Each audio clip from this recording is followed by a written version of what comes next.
回来，新闻大白话，我们紧接着来关注一下，现在德州要呛拜登，感觉要独立哦。我们看到共和党的总统参选人海莉就提到了，如果整个州的人民都表示我们不想要再作为美国的一部分了，而且做出他们的决定，那德州就有权要脱离美国。所以看起来现在紧张的氛围越升越高，连佛州州长啊也派遣新的部队加入到德州，跟拜登政府的边境对峙。他派出了1000多名的佛州国民警卫队的士兵哦，说要来支持德州，跟拜登政府刚上啦，就在美墨边境这一边加入了对峙的行列。那德州其实他们素有孤星之称哦，在1845年之后就成为美国第28州以来，它的独立呼声哦其实反复出现。那德州的独立举行这个全民公投的提案屡见不鲜。那背后除了有这种尚武的民风哦，还有保守主义的推助，最重要的是他们作为美国面积的第2大州哦，德州的经济实力非常的强，也把持着国家的军火啊，还有高科技这些制造命脉。那其实呢，我们看到，因为他们对于这个联邦监管的心怀芥蒂，因此有建立他们独立的电网系统，这些因素都其实成为德州非常有利，可以这个公然挑战联邦权威的一个底气啊。那德州其实在这边。这个洛克希德马丁哦的航空部门也是这在位于德州哦，他们就制造 F-16，也是西方最大的战斗机计划。那到了2022年，德州就有53家这个财富500强的企业总部都设在德州，位于这个现在是全美排行第1哦，第1多的。那还有他们发现了石油之后，能源一直是德州政治上面跟经济上的主导力量。所以如果把德州就直接当成一个国家好了，它就是排名世界第6大的石油生产国，难怪底气这么足哦。那我们看看，还有很多的高科技产业哦，其实也都位在德州哦。奥斯汀这边就被称为是矽山，那我们知道还有矽谷嘛，然后所以这个不输哦。那北达拉斯啊地区也被称为矽草原，德州有许多的高科技总部，现在连特斯拉都已经举行了股东投票哦，决定说，是不是要迁往德州？据说高达投票的结果有80%几的支持度是愿意迁往德州这里的。那我们另外来看一下，现在拜登呢面临到这个经济也是一大问题哦，美国的边际移民危机不断升级，那也使得拜登的施政满意度不断的下滑。1月份的满意度呢，已经从12月的40%下滑了2个百分点到38%，还有很多美国对于经济啊、移民啊综合性的一些问题哦，都反映在他的民调下滑上头。还有这个华尔街的大空头哦，他们现在都不太看好，说觉得美国的 GDP 数字哦是不是造假 ？UPS 的财报就指出，因为受到这个地缘政治动荡，全球贸易就受到影响哦，像是美欧日均包裹量，这是很实际的数字哦。他说大概年减31.8%，而且呢，因为这个业务变少了嘛，所以他们要直接反映在裁员上头，将要裁员12000多人哦。其实不光是这个。最近陆陆续续一直听到美国的一些科技龙头产业都一直在裁员，所以美国的经济真的是令人堪忧哦。华尔街的空头就在讲说，现在美国经济衰退真实的状况，其实就可以从这种快递巨擘 UPS 的财报来看得出来，所以真的很难相信政府编造出来这个第4季的 GDP 的数字哦，到底是不是刻意美化过？那连新债王冈拉克都有讲啊，这个鲍威尔带走了金发姑娘，它是一种形容啊，就是说一种稳定的经济状态。那预计呢，今年美国恐怕要陷入到经济衰退了。还有这个连加州这边都出现了一些这种窃盗猖獗的状况啊，那这个我们看到这个卖场的店员他怒批说，怎么会这个样子呢？他是直接杠上了这个加州的州长哦，然后结果这个州长超尴尬的，我们来听听看。Checking out, the woman says, "Oh, he's just walking out. He didn't pay for that." I said, "Well, why aren't you stopping him?" She goes, "Oh, the governor." Swear to God, true story. Oh, my mom's great. The governor lowered the threshold. There's no accountability. And then she looks at me twice, and then she freaks out. She calls everyone over, wants to take photos. I'm like, no, I'm not taking a photo. We're having a conversation. Where's your manager? How are you blaming the governor? And it was, $380 later. And I was like, why am I spending $380? Everyone can walk the hell right out. 好，对于加州来说，就是因为把处罚的门槛降低了，所以有越来越多这种零元购啊，或者是这种窃盗的状况出现，让很多加州的居民是觉得，州长难道你不用负责任吗？还有全美无家者啊，这个人数已经创下了新高，加州的抢劫轻罪化也使得这个治安越来越加失控，所以对于拜登来讲，地缘政治下已经有3场困局哦，以巴战、俄乌战还有红海冲突，所以现在拜登这个必须得要赶快来这个拆弹。那他稍早之前呢，就是在这个月他也有签署了行政命令，对于4个以色列的屯垦区要开始实施制裁了，因为以色列就不太甩他哦。他就说呢，在约旦河西岸这一边，巴勒斯坦的居民，以色列你们施加暴力已经达到了无法容忍的地步啊。纳坦雅胡则回击他就说，以色列对世界各地所有违法的以色列人采取行动，因此额外的措施是不必要的。那看起来这个拜登为了要给巴勒斯坦一个交代，可是感觉上面好像真的能够解决这个困境吗？以色列好像也不太理他。那首先我们来问一下亮哥怎么看现在美国的内乱还有这个德州这么强？因为这个最高法院的判决啊，它并不是反对不准有任何移民管制措施啦，它是针对德州所使用的移民管制的某些手法，说比如说用带有刀片的那个铁丝网，那这个是违反人权的，所以我认为这个会很容易达到妥协点啦，就是说，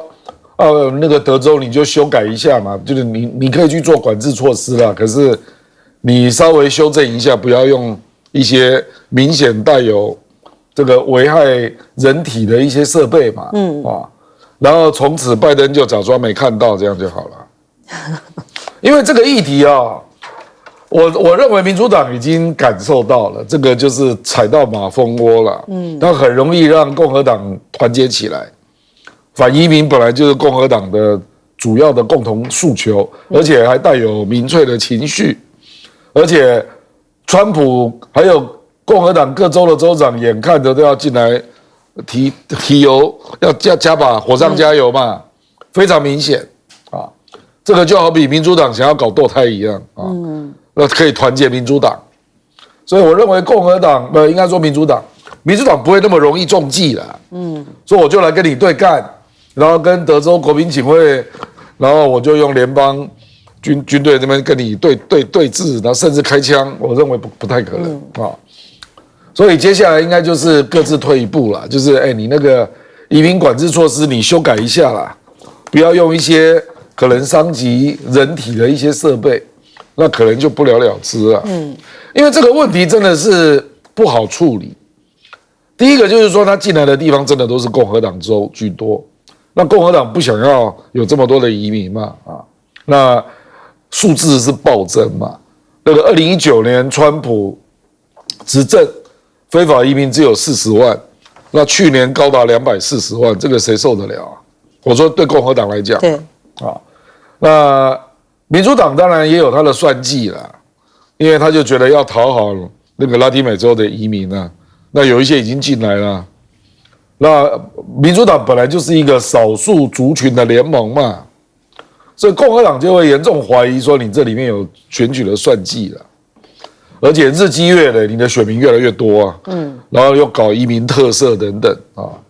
所以我觉得这个战争应该不会拖太久，应该会到某一个时间点就会慢慢淡化掉。好，来问介老师。对，现在这个就是这变成美国。为了一个移民政策整个国家分成两块，因为德州的州长的作为得到了另外25个州共和党的州长的声援呐。那现在就是说整个的情势看起来这个有一点点政界人士很热，可是呢民间的动员看起来没有原来想象的那么多。像这个3年前的1月6号，当时这个民众从美国各个地方涌入到美国国会那个人数非常多。最近因为他们有一个运动民间在推的，就叫全美国来挽救美国的这一个所谓的边界的一个支援团。他就是说从 Virginia 有一些这个卡车的司机他起来号召。然后本来一开始新闻说哈有70万人，那也就是说美国的去德州的这个公路都要塞爆了。后来昨天我在看这个有这些所谓的这些 YouTuber， 他们这些在现场报道，他到了这个全美各地的开着卡车去的到了他们那个营区看我看人数很少，所以基本上看起来这个是政争大于怎么样，全部老百姓的都加入的这个情况，不像1月3年前的那个包围国会。那个群情激会，老百姓都走上街头那个感觉所以这件事情我觉得主要关键还在拜登如何来处理这件事。那拜登事实上的话，他的这个问题出在哪里？就是说他没有去执行，怎么讲呢？联邦法院最高法院以及美国宪法所授予他的职权，你知道，因为美国的这个宪法说这个国际边界的这个主管是联邦政府。那现在问题就是说，德州州长把他那一段联邦政府主管的那个权限把他抢走了。那拜登是失职的。那另外一方面就是说，其实这个联邦最高法院就是说，事实上也认为就是说，德州的这个用这种所谓的有刀片的这些铁丝网是不适合的，是应该他授权拜登去把它拆除的。结果呢，这2点拜登都没有做，所以在白宫的记者会里面，有记者就问说：“那你拜登为什么都不执行你的宪法权利呢？”那他的那个发言人也答不太出来，所以现在看起来是拜登在退让。那可是问题就变成就是说，美国的总统他的神圣的职责是要履行他宪法授予他的职权他那个权是因为那是他的职务，他现在不执行，其实这在美国的宪政上已经造成一个很极大的一个恶例。将来别的州如果也可以说他来反抗美国的联邦权限的话，那这个 case 就是别人说，那为什么你自己不管你自己放弃所以这个事情我觉得就是说，看起来是不是会变成全民的一个星星之火足以燎原的？倒不是，所以你就看到政治人物还在不断的在这个问题里面加火添柴。那不过我觉得这件事情基本上跟拜登最近的民调往下掉我想是有关联的。如果拜登继续废辞他的职务的话，我觉得他的民调会继续往下掉。好，赖老师。德州跟加州都有脱离联邦的基本条件因为他们的天然条件是很好，也就是说他们的海岸线都够长。加州面对太平洋，那德州就面对的是这个墨西哥湾，往巴拿马运河一走就进入了太平洋，那么往加勒比的东方右边一出口就进入了大西洋。这个对于这2个州来讲的话，都是得天独厚，州土面积够大，人口够多，而且呢，最主要就是他们的经济富裕，所以他们本身不愿意跟联邦政府来分享利益，这个是天经地义的事情。那联邦政府那么要强制的力量去约束他们的话，常常会把这个矛盾会激化。也就是联邦政府，因为这2个州他们基本上来讲，周边都没有外敌，没有强大的外敌，所以他们是相对安全的，安全、富裕，然后海岸线长，州土面积大，人口多，那他为什么要把他的财富分将近一半被联邦政府拿走？那联邦政府又没有办法给他们什么好处，所以他们本身当然都会有想要离开联邦政府而独立存在的这样的一个意念。那如果有一个矛盾，这个矛盾一旦激化，而且是充分激化的时候，那相当有可能他们会强化他们要脱离的意志现在的这个非法的移民对于这2个州已经构成了很大的影响了，不管是加州也好，或者是这个德州，他们对于非法移民带来给他们的社会的影响、治安的影响、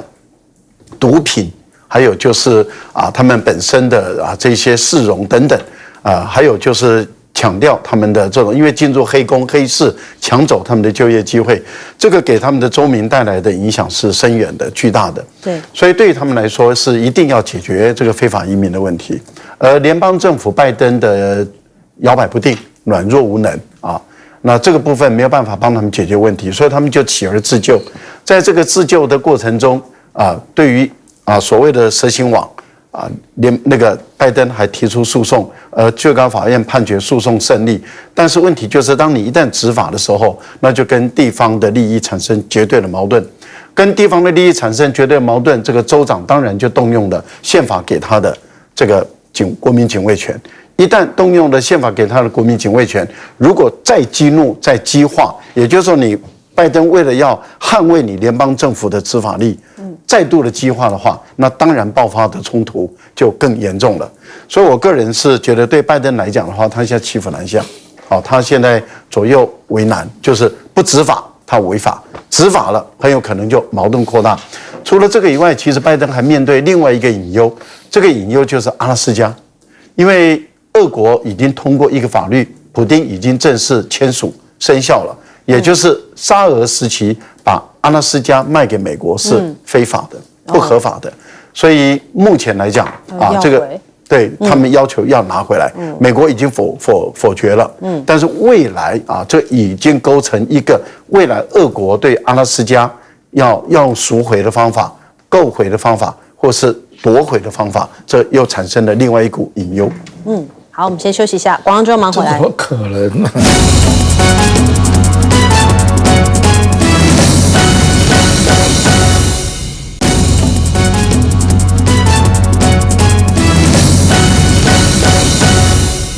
好，欢迎回来，新闻大白话。我们看到现在中国威胁论，美国不断在释放哦。现在最新的这一个，我已经觉得很夸张了，就是说连鸽子都是间谍哦。他们说中国大陆的间谍鸽被这个美联社他们讲说，在印度的警方他们把一只鸽子拘留了8个月，原因是因为它腿上绑了这个腿环，看起来像是中文的文字哦，所以怀疑它是中国间谍鸽。那事实上呢，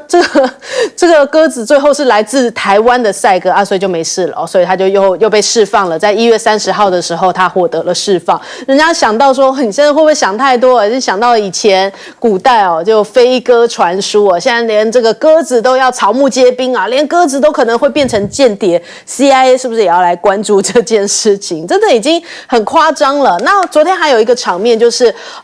这个美国他们的听证会上头找了5家这个美国的一些社群平台的执行长来。那当然其中也包含了 TikTok， 也就是周受资又被叫过去了。那在这个听证会上面，当然他们因为这个周受资是来自 TikTok 的执行长，又要开始这个阐述一些中国大陆是不是要窃取资料之类的一些讲法跟质疑。我们来听听。Of what nation are you a citizen? Singapore. Are you a citizen of any other nation? No, Senator. Have you ever applied for Chinese citizenship? Senator, I served my nation in Singapore. No, I did not. Do you have a Singaporean passport? Yes, and I served my military for two and a half years in Singapore. Do you have any other passports from any other nations? No, Senator. Your wife is an American citizen. Your children are American citizens. That's correct. Have you ever applied for American citizenship? No, not yet. Okay. Have you ever been a member of the Chinese Communist Party? Senator, I'm Singaporean. No. Have you ever been associated or affiliated with the Chinese Communist Party? No, Senator. Again, I'm Singaporean. 好，跳针哦，亮哥都看不下去了。因为这个议员的言论本来就非常离谱，他哈佛的，非常离谱，就是跟我们台湾某些那一种抗中保台型的立委差不多啦。那其实大家就想到当时也是这样的一个名场面就是哇，所有美国的媒体这样包围周受资也是在为着这个 TikTok 的事情是不是有国家安全的问题甚至那时候也有美国众议员很像刚刚那样子跳针就说 TikTok 是否可以连上家庭的 WiFi 网路呢？让这个周受资又满头问号说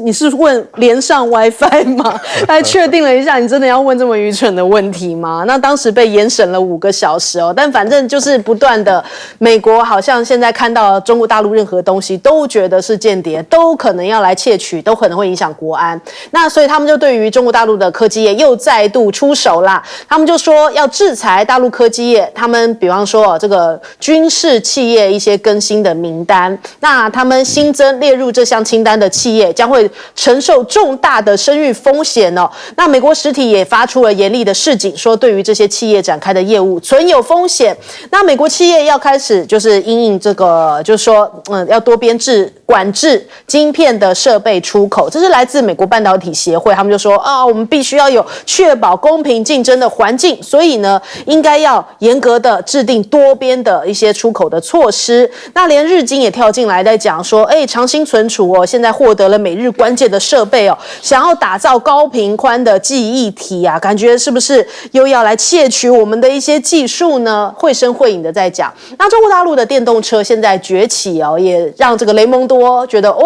这很紧张呢，这是不是会把我们的一些资料传送到北京哦？就像是我们之前台湾讲说，扫地机器人会传到北京那边，把我们家里面有多少灰尘传过去哦。他说我们真的想要所有数据通通都传到北京吗？所以真的，这个美国现在难道只能用这样的一个言论来抵挡说中国大陆的科技进步吗？那看到2023年中国大陆的汽车出口量已经达到了491万辆，超过了日本。日本也是7年来首次从榜首跌落。那比亚迪1月份的电动车的销量也在大陆这边拿下了第一。中国大陆有14亿的人口，这个规模当然有巨大的优势，再加上他们的教育体系啊，培养出来这个比美国更多的像是科学技术、工程、数学这一类的毕业生。那其实我们就对比一下，因为他们也在讲说会造成国安风险嘛，中国大陆的电动车卖过来，但是一方面又要唱衰中国大陆，就说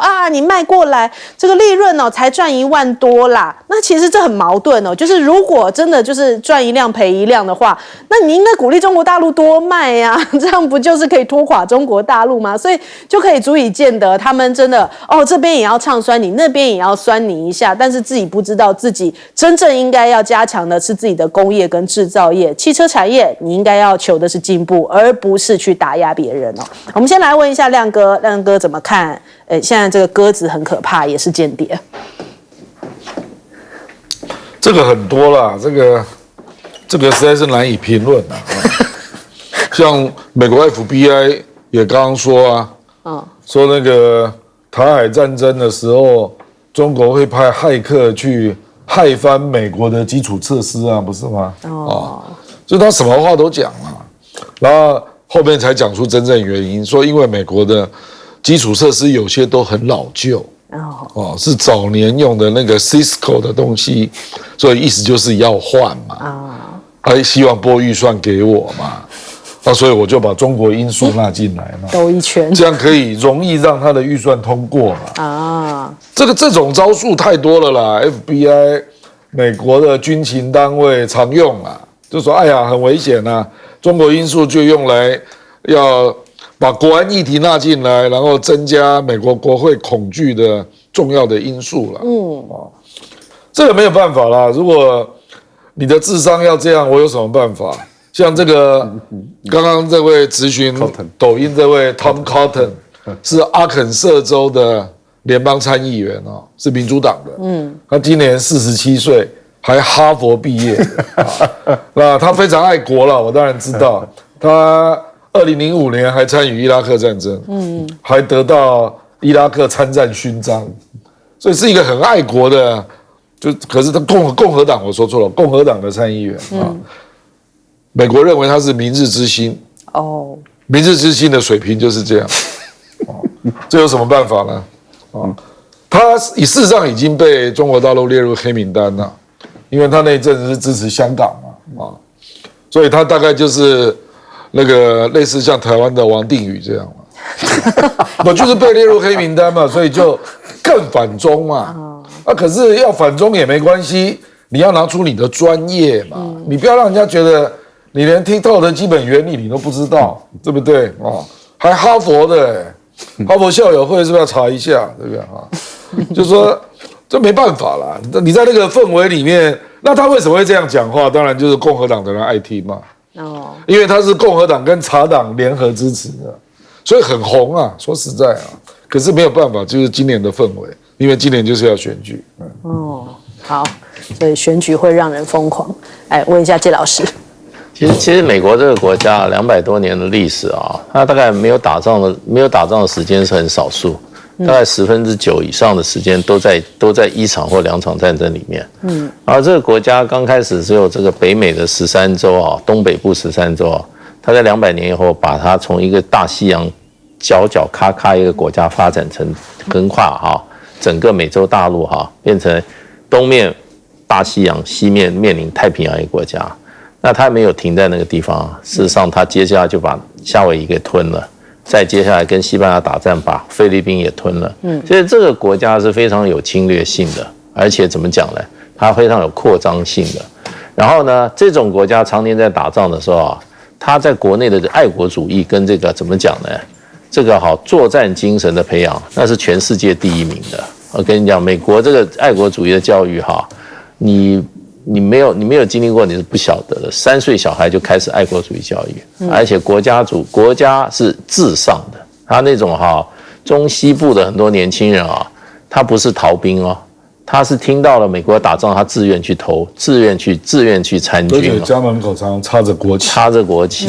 所以呢，再加上他们这种国防概念不是说你打到我家才是我在国防，我是先把你在海外1000公里，我就1万公里，我就先把你挡在那边，置在那里。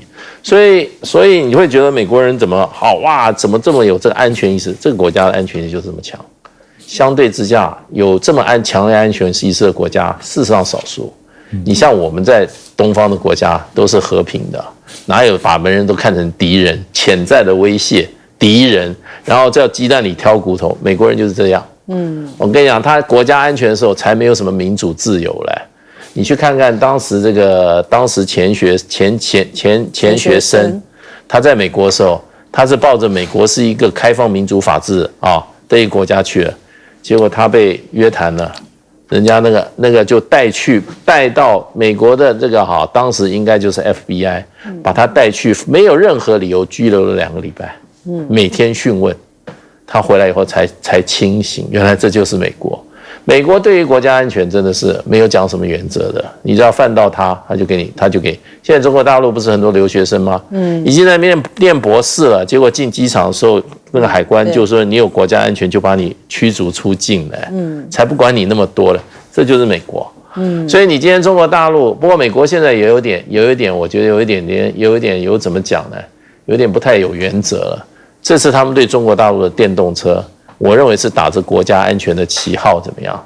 然后呢，实行保护主义，因为他们知道，就跟马斯克讲过说，你如果不用保护主义来对付中国的电动车的话，他们可以轻易打败任何他的对手，在世界任何地方打败他的对手。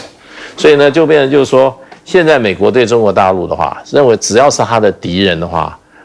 他的态度就是跟刚刚那个 Arkansas 的那个联邦参议员一样，他就是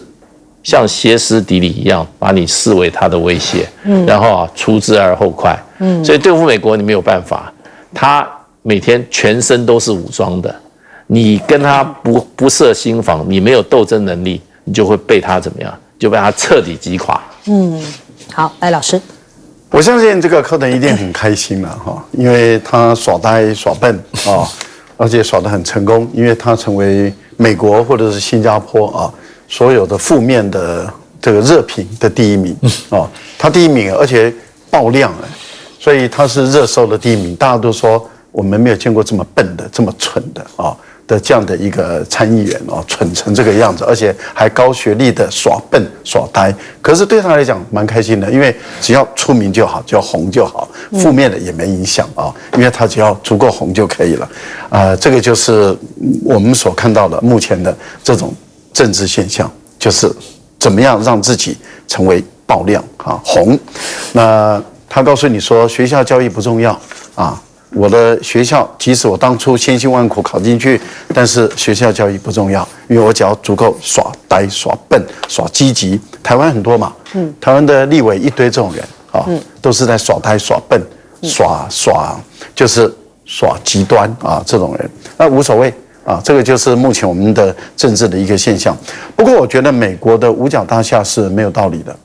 美国是全世界军工复合体发展最壮大、最壮观，而且军民两用、军民融合这个全部融资在一起的一个国家。而这样的一个国家，竟然对于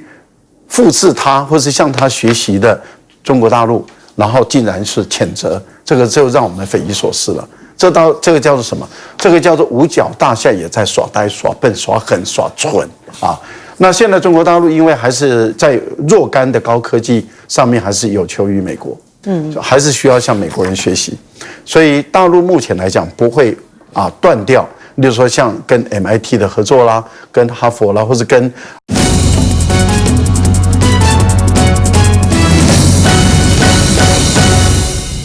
欢迎收看《新闻大白话》，我是主持人翟轩，马上欢迎一下这个阶段加入我们讨论来宾，耶鲁政治学博士郭正亮，大家平安。国际事务专家赖岳谦，主持人好，观众朋友大家好，前大使谢文吉，翟先好，各位朋友大家好。好，韩国瑜的立院起手式哦，他讲说当选之后感谢游锡堃，他还说这个立法院长的办公室跟官邸哦可以让游锡堃继续来使用，但没想到游锡堃后来请辞了哟。他本来是就还喊话跟游锡堃讲说，我们一起努力，千万不要客气哦，这办公室跟官邸哦可以继续让你来使用，我的日子过得很简单。总而言之，希望前院长跟我们一起努力啊，但没想到这个游锡堃就是不是有他们党内的压力，就已经把他给逼退了。还有呢，这个韩国瑜跟江启臣当选之后，他们也特别去拜会了王金平，会谈将近30分钟。在宣誓就职之后啊，立刻致电了前院长王金平，然后在镇江会馆进行拜会。他说确定当选就联系了他，那基于伦理、人情、义理，一定要来看看老长官。那另外，这个高雄的前幕僚哦，高雄市的前幕僚，就韩国瑜的前幕僚啊，他讲说立法院长应该不会是韩国瑜最后一个公职哦，因为他对于高雄的情感依旧存在，还有意向要继续来经营南部哦，所以现在据说已经在悄悄布局南台湾了。你看看蓝营的不分区3名委员，他们已经成立了高市联合服务处，要配合议员为市民服务哦。那其实包含了韩国瑜、柯志恩，还有这个陈金辉哦，他的妈妈是这个黄昭顺，所以他们3位现在这2位是3位都是不分区的这个立委，他们已经在高雄这边要开始展开他们的深耕啊，然后持续的跟这个选民市民来做沟通。还有现在目前的人事布局哦，看起来也牵动到蓝绿，大家在讲说韩国瑜的秘书长到底会是谁呢？会是李四川还是费鸿泰来担任左右手呢？那韩国瑜讲说他人选有思考过，但是还没有行动，也没有面谈过。不过秘书长应该要有自己的思维，能够超越党派，让所有的立委尽可能的一团和气。只是反过来啊，民进党会跟你不分党派嘛？恐怕不见得哦。民进党分得可清楚了哟，或者是说就逐渐把其他党派吸纳为自己人。那黄阳明就爆料啦。接下来这个民主基金会洞见观瞻，因为过去都是立法院长来担任这个民主基金会的这个角色嘛。那我们看看这个韩国瑜哦，这一次他当选了这个龙头哦，民进党可头大了，因为许多的国会外交都是透过这个基金会哦，每年外交部还会拨1.5亿的预算来当做这个基金会的运作经费。另外，立法院长也是国庆的筹备委员哦，主委哦，所以国庆的时候，你就会看到韩国瑜啊办这个国庆，还邀请总统出席，到时候就会看到韩国瑜跟赖清德，在国庆大典上同台，这个经典的画面就会出现哦，大家也可能很期待这个520当天会是如何哦。再来看到了这个现在蓝绿都感觉好像。现在韩国瑜登上了院长的龙头，蓝绿都忌惮这件事情吗？首先呢，那2个考验在等着他。第一是院长之姿重回政坛，对于韩国瑜来说挑战不小。而且国会外交是越来越吃重，就会是另一个挑战。那还有现在韩国瑜在党内的分量水涨船高啊，也被拱着更上一层楼的声浪没有停下来。所以呢，现在朱立伦的人马也高度关注，会不会形成朱父体制，引发各路人马的讨论哦？就是朱父可能会联合起来，避免韩国瑜风头太健盖住了他们的一些光芒吗？那还有命理师就讲说，这个韩国瑜真的是大起大落。悲剧英雄，难任太平官哦，但是2028有望再战总统大位。首先看江伯乐，他讲说韩国瑜龙年哦，农历的3、6、9、12月的运势非常的旺，有望成为2028总统大选的热门人选。还有蔡尚基讲到了韩国瑜的流年格局当中有天空地劫，命中可能很难是个太平官，就是说，这个立法院长可能不见得好当哦，会处处被刁难吗？但是呢，他也有浴火凤凰的命运，就是越困难关关难过关关过，反而会让他跳得更高嘛。首先，我们来问一下亮哥，怎么看这个韩国瑜的起手式在立院这个角色？我觉得韩国瑜这个叫第2次重开机啦，那第1次是当高雄市长嘛，那可是因为太急着参选总统啊，所以受到重创啊。那现在又2次重开机当立法院长，他一定是往上走啦，怎么可能走回锅呢？所以这一个联合服务处就是在帮柯志恩的啦。这想也知道，因为柯志恩非常确定2026要选，那陈其迈那时候也卸任了嘛，所以那个是蛮明显的啦，就是陈清辉跟韩国瑜就是来帮他撑那个盘，大概，所以这个想太多了啦，这个。我跟你讲啊，只要是自称前幕僚，然后不敢露出本名的那这一种大概都是没有代表性的。我讲白了就是这样我们最有代表性的王浅秋怎么都不讲话，对不对？所以我是觉得，人家一定是要往上走了啦，不会再回去地方了啦。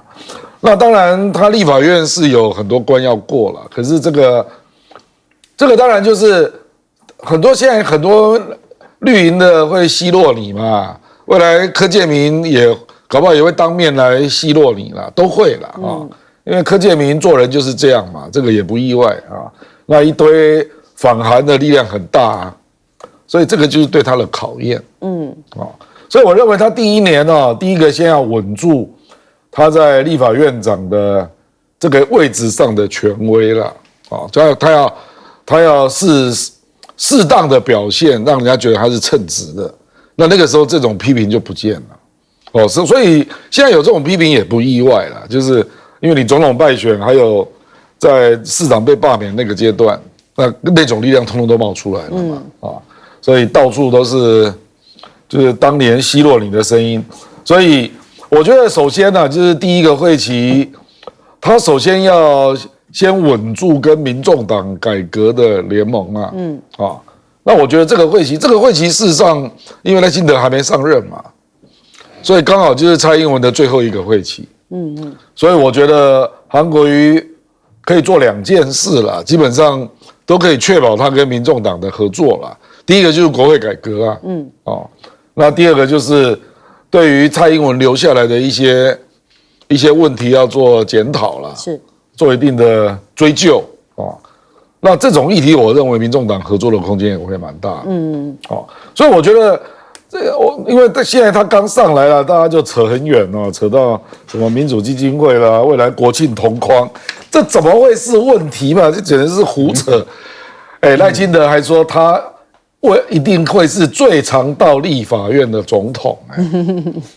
赖清德一副就是他愿意接受国情咨文嘛。他事实上大概已经暗示他愿意了，那当然即问即答那是2回事那你如果愿意接受国情咨文，如果每年你都来，到时候接待你的不就是韩国瑜吗？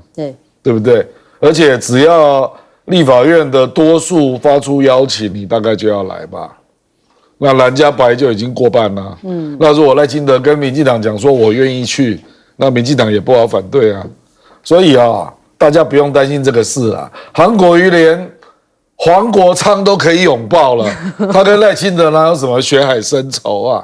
对不对？我认为这完全不是问题啦。这个你只要接触过他的人，你就可以知道他他这方面就是他天生的能力了。对，可以这个柔软的身段，一笑泯恩仇啦。那站在一个新的平台。大家再重新来交往这个能力他是绝对没问题的啦所以我是觉得他倒是，我觉得他作为一个比较没有那么党派性格的院长，这个他做得到那至于党派的斗争就交给傅昆萁吧，是总召对不对？他要做的应该是就是促成一些可以跨出国民党，然后大家觉得好像不是完全从国民党角度思考的改革议题啦。比如说国会改革啊，我觉得国会改革真的是这个会期要推几率比较高啊。那另外就是蔡英文，我随便讲了，比如说高端，高端你该公开的资料、会议记录，对，这个可以公开了吧？那至于蔡英文的论文要不要处理，那个也许等那个赖清德上任再来说，不要现在处理啊。等蔡英文卸任，赖清德上台之后，再来问赖清德，请问蔡英文的论文是不是该公开啊？那这个因为那些部长都还在嘛，以后你就问不到了。比如说王美花，以后经济部长换人了，你怎么去问？什么缺不缺电的问题啊？确定会换核电的问题啊，对不对？美花不会，赖清德不继续用。赖清德跟顾立雄没那么熟了我认为会换那还有薛瑞元啊，卫福部，所以我说该清算、该检讨，趁这个蔡英文的最后一个会期，要好好做一下。好，来请教介老师。觉得这个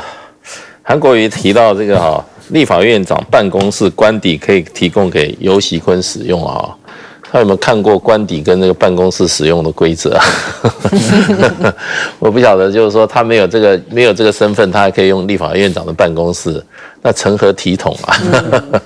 对啊，我是觉得一团和气是可以啦，不过还是该有的这个法规还是要尊重一下。不是说你当了院长，你爱怎么做怎么做了这个倒是我觉得还是提醒一下我们这个新任立法院长。政治上是大家就是说能够这个和气解决问题最好，可是有些规定是不能够随便你说的就那规定都不要规定啦，对不对？那个我们现在国家是有体制的啦，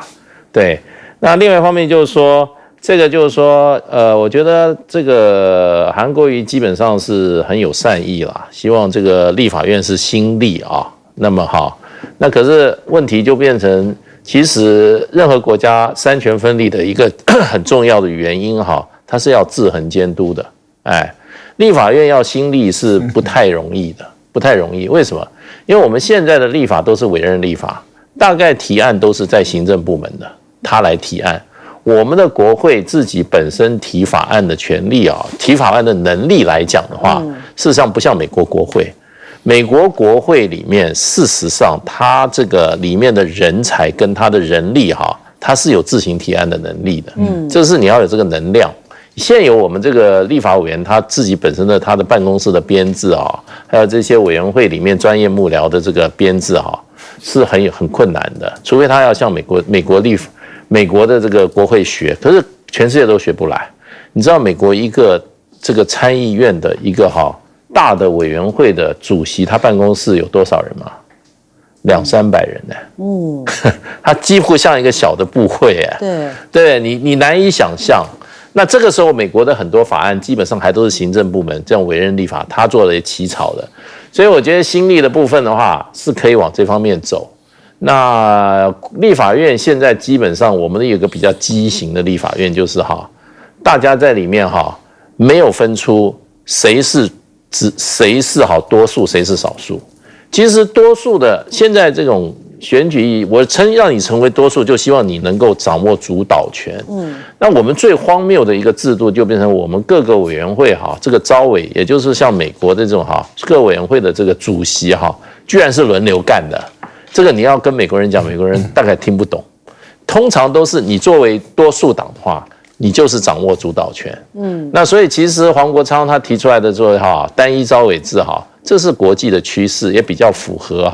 所谓的政党政治少数服从多数的这个基本原则啦。那这些部分我觉得上一次我看这个游锡堃去跟这个黄国昌他们谈的时候，没有提到这一点，因为黄国昌他们当初提出来的是4点改革，那个时候这个韩国瑜都说完全接受，然后呢，再加上那个时候国民党的主席也在报纸上，我看报道也说国民党也都同意。那这个4点，那第5点怎么样合作？而且那个时候就是说黄国昌他们提出来的时候，是希望能在第1个会期尽量修法通过，也就是加强我们立法院的功能，这个是符合现在全民的期望的。过去8年蔡英文事实上是专制独裁。然后立法院变成立法局，完全没有监督制衡的功效。现在我们希望的立法院除了希望看到他能够搞成一团和气之外啊，我们希望他能够发挥坚强的监督制衡能力，这个就是心力了。哎，这个就是真正在心力了。能除病就是心力。好，来问赖老师。人民对于这一次的立法院是有期望的，而且期望是很高的啊。那既然期望是这么的高，我们就一切都要回到宪政体制来。宪政体制很明白的，台湾是五院制，而立法行政是最重要的。那立法就当然要制衡行政部门嘛，这个是非常重要的，所以千万不能够和稀泥。再强调，不能够和稀泥，不能够去当烂好人，你必须要去制衡行政部门。那你要制衡行政部门，你就必须要有党派的立场，你要站在在野党的党派的立场，你要站在我们60%的全民的立场。你要好好的去制衡这个行政机构，避免这个行政机构去滥权。我们这8年以来，行政机构太滥权了。我们的总统府一直到行政院，过度的滥权，过度的滥权到我们台湾的人民受不了了。什么前瞻计划、前瞻建设，8年8800亿，就这样子随便花钱，滥权，所以要制衡它，不能和稀泥，要制衡这个滥权的行政机构，要制衡。好，你要站在党派的立场，站在60%的人民的立场，你要彻底的去监督这个行政部门，你不能够让这个行政部门一直是糟蹋我们台湾人民的纳税钱，所以你要善用你的监督的能力啊。所以你这个立法部门里面，你必须要领导整个立法部门。那当然，执政党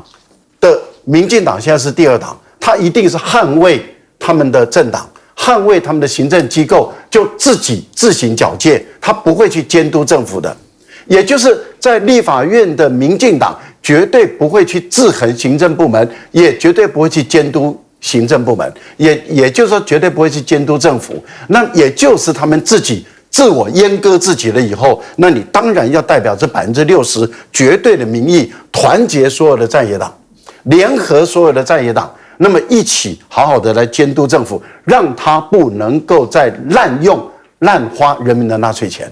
把钱送给美国的军火商，把钱送给这些美国的过时的政客，来台湾一场演讲，拿掉我们台湾人民30万的纳税钱，30万就1000多万台币啊，将近1000万台币啊，有人拿了40万美元。就1200万多万台币啊，来了讲了一些什么个鸟话，然后就把我们台湾的纳税钱就整个送走了。你要监督啊，要监督这些行政部门、外交单位啊、国防单位啊，各个单位不能够再这样糟蹋我们人民的纳税钱。你要监督政府，让他们不能够再动不动就不让我们人民知道，疫苗不让我们人民知道，蔡英文的论文不让我们知道。蔡英文的学历不让我们知道，蔡英文怎么进政大的不让我们知道，这么多的秘密都不让我们知道，我们人民有知情权啊，所以你要监督政府，不让他们在搞秘密这个部分里面，你不能够和稀泥。所以我强烈建议韩国瑜大破大立，大家对你有期待，不要和稀泥，团结在野党。代表我们全台湾60%人民的心声，代表我们台湾60%人民的利益，好好的监督我们的行政部门。好，我们先休息一下，广告之后马上回来。